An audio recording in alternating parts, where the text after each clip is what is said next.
Indira Gandhi National Open University presents to you an interview on counseling and family therapy, relevance in the context of National Mental Health Program in India.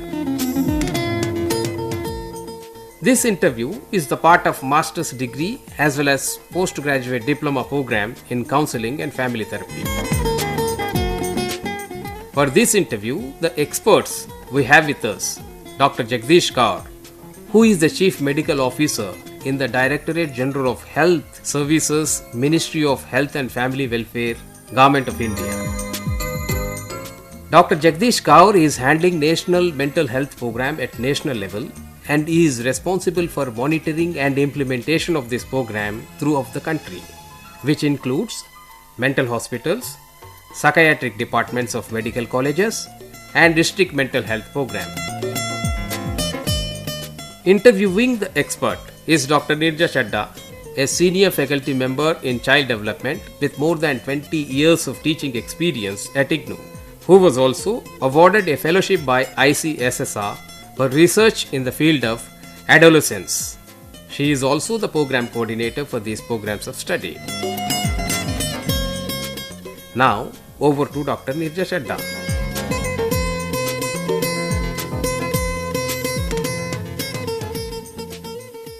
Dr. Jagdish, what is the significance of mental health in the context of overall health of the population as well as the individual? See, if you look at the mental health from a comprehensive view, overall perspective, then it starts from the individual. It's the mental health of the individual which matters, then it is the mental health of the family, the community, and then the overall population. So that is how the significance is, and that is how it is interlinked. So the individual's mental health as it is linked to the overall mental health of the population.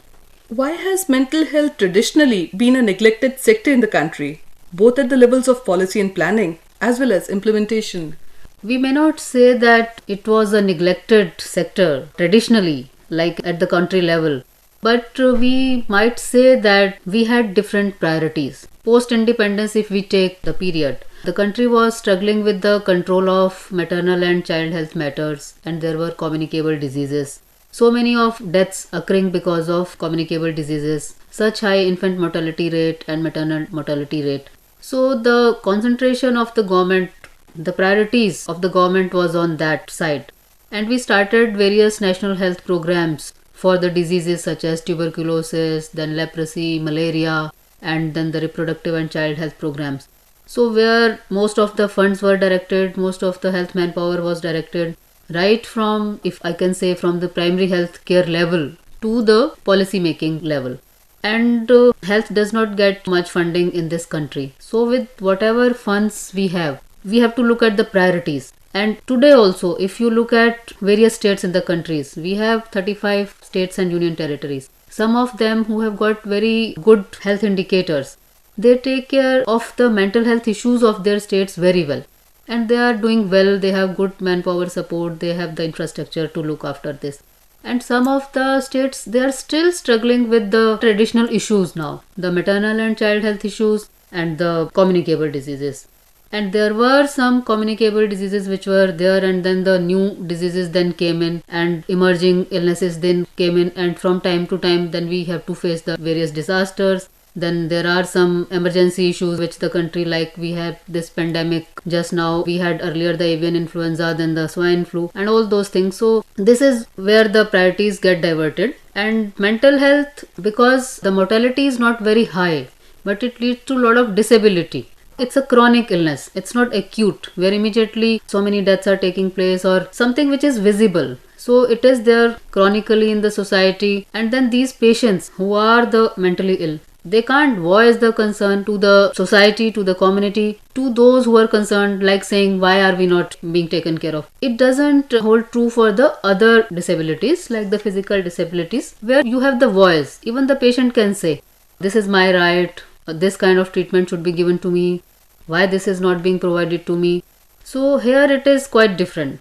This is a group, which is really voiceless, and then that's all the more important than at the policy making level, the government, and in the community, right from the family members to the others who are there. They have a greater role, they have the larger duty towards the mental ill in the community. I think you voiced it correctly. The less or low direct mortality, the absence of any voice in the matter.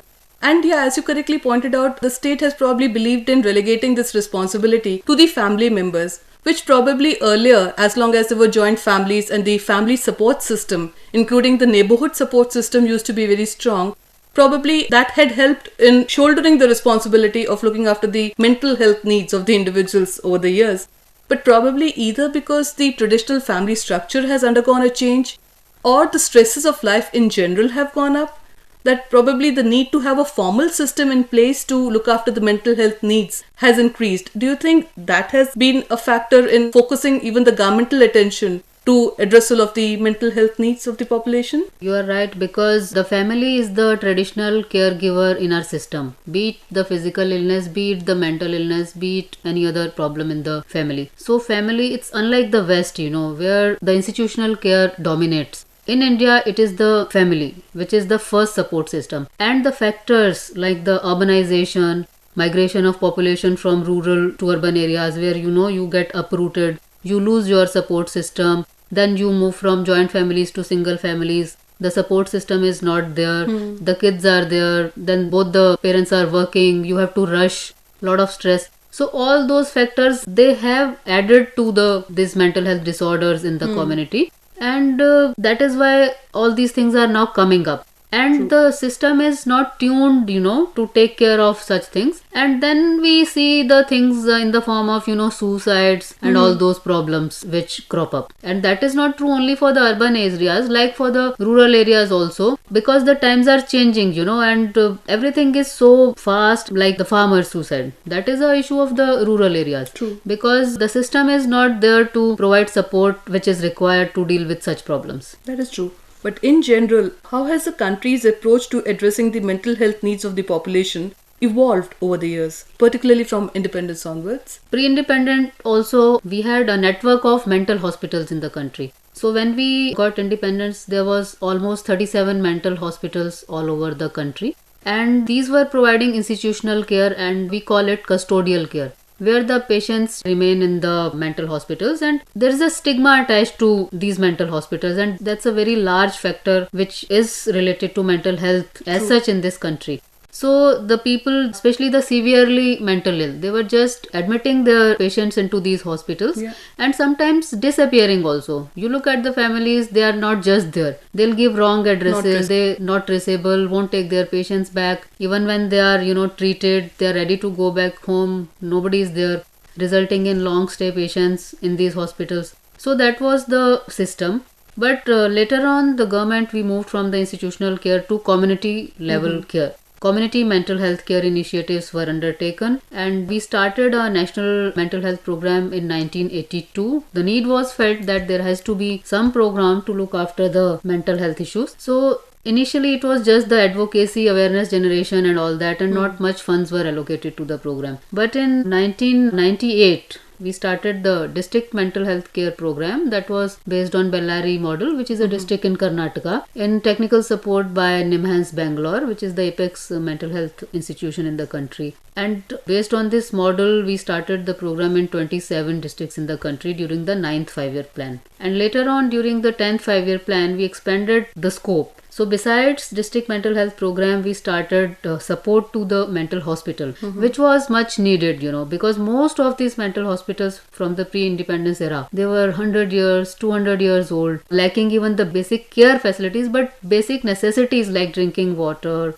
the cots, the proper food preparation facilities, kitchen and all that. So government provided support to them. We also strengthened psychiatric wings of the medical colleges so that the mental health care becomes a part of the generalized healthcare system.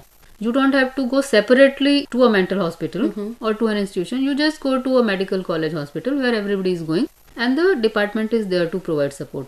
And then we expanded the district mental health care program so that the support is available in the community within the very reach of individuals for the mental health problems. So that is how this program expanded.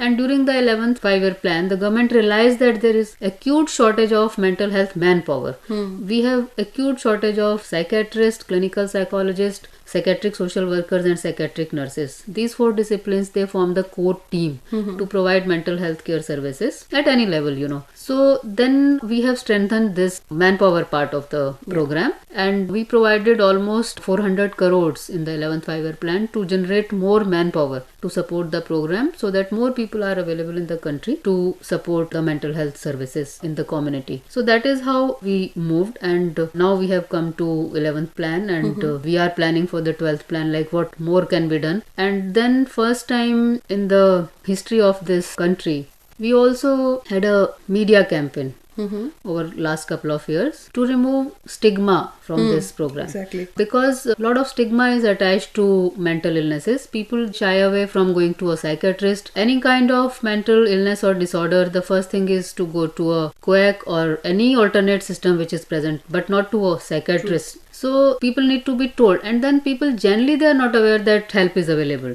Sometimes that is true, that where the appropriate health is available. So that is why they go to other whatever is there available in the community. So the campaign focused on removing the stigma, informing the people that care is available, and with the punchline that mental illness is treatable if you have the proper care. In the domain of physical health, in the present times, one has seen a shift from curative to preventive and promotive. What would you like to say about a similar shift in the domain of mental health? You are right that the shift in the physical health is there, but for the mental health also that holds true. If we look at our country, the resources and all, we always say it's better that we prevent, prevention the is better than cure. And rather than, having the disease at that level when we have to treat it, and then the cost goes up so much. And even promote positive mental health. And promote positive mental health, and promote positive environment, where these things don't occur. Like if you say positive mental health, so I would say this is about feeling in control, being able to make rational decisions, being in touch with our feelings, being able to form positive relationships, feeling good about ourselves. So knowing how to look after ourselves basically. So we all have our ups and downs, but if the downs they start taking over, then it's a sign that we now need to take some action. So these are all basic things, which create a positive environment so that everything is in harmony. And if that is disturbed, then the mental problems, they crop up. Against this backdrop, do you think counseling and family therapy are relevant in the context of the National Mental Health Program? I think they are very relevant in the context of the National Mental Health Program.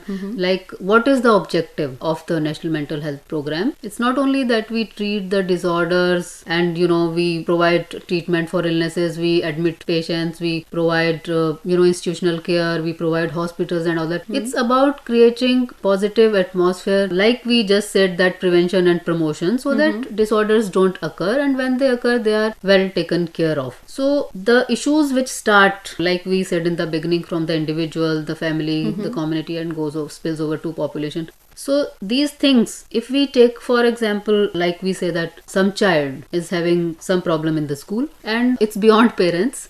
I mean, they are not able to take care, and the child needs some expert advice and guidance even for the parents actually. So the parents and child, both they need some counseling, some expert advice. So if it's available and they seek that, which is very important, that they seek it, because people shy away from seeking professional help. They say that we are able to handle and all that. So then it's sorted out there only. If you don't sort it out, then it goes beyond you, beyond the family. Child suffers, family suffers. Then goes up to those, suicidal thinkings. Maybe suicide happens and all that. Same is like if you take the domestic violence. Days people are going for, premarital counseling and all those things. I mean, the awareness is there, especially in the urban areas. People are seeking help. That's good that people are aware, and if help is required, they are seeking it. Rather than just, sitting and trying to resolve at their own level and just saying, no, it's okay type psychiatrist. No, it's not the mental illness. How can that happen to us and all that? So there is some awareness, and that needs to be generated. That needs to be there in the other areas also. The rural areas also need to be covered in that. So saying that across the country, in rural as well as urban areas, if we could have counseling and family therapy services, as soon as the problem occurs, it can be nipped in the bud. So maybe that would help to probably reduce the load on the psychiatric OPDs or... Yes, of course, because as such also the trained mental health professionals are very few. And like I say that as per our estimates, there are only 3,500 odd psychiatrists in the whole country, and 90% of them are concentrated in urban areas. So if we have more of counselors, and everybody doesn't need to go even to a psychiatrist. That is if it's a severe disorder or if it's a common mental disorders which are beyond the counseling thing. But the first help, the first aid which is available for such problems is the counseling, and many of the things are sorted out, they get sorted out at that. And if we create such professionals and then they are spread over, they are available in the community and they are available there to provide timely support which is required, then that system is created, that linkage is there, and then it is beyond those counselors. They then go to the professional help, they seek the help of a psychiatrist, and the things are sorted out. So looking at the canvas of the whole country,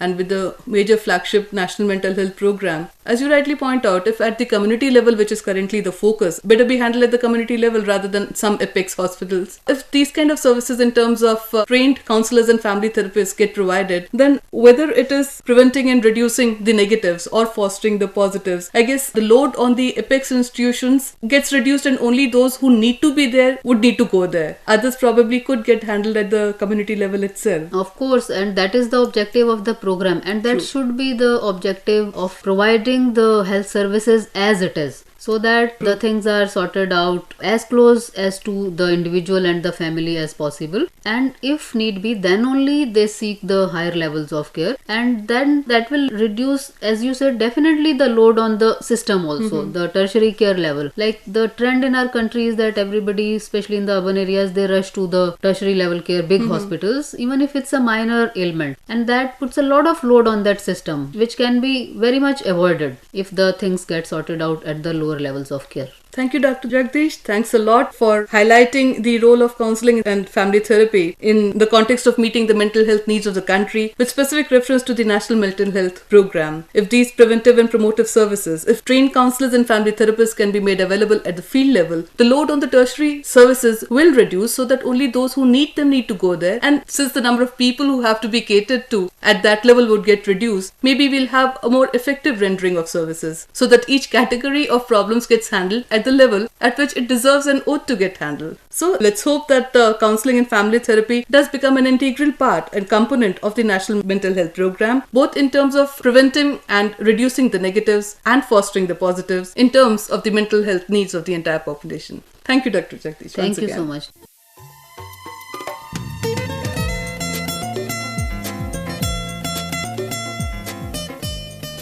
You have just heard an interview on counseling and family therapy, relevance in the context of National Mental Health Program in India. Participants were Dr. Jagdish Kaur, Dr. Neerja Chadda and Sangameshwar Rao. Content coordinators were Dr. Neerja Chadda and Dr. Amiteshwar Ratra. Sound recordist Parvesh Kumari. Non-linear audio editor Naeem Akhtar. Producer Sangameshwar Rao. This program was brought to you by Electronic Media Production Center of IGNOU.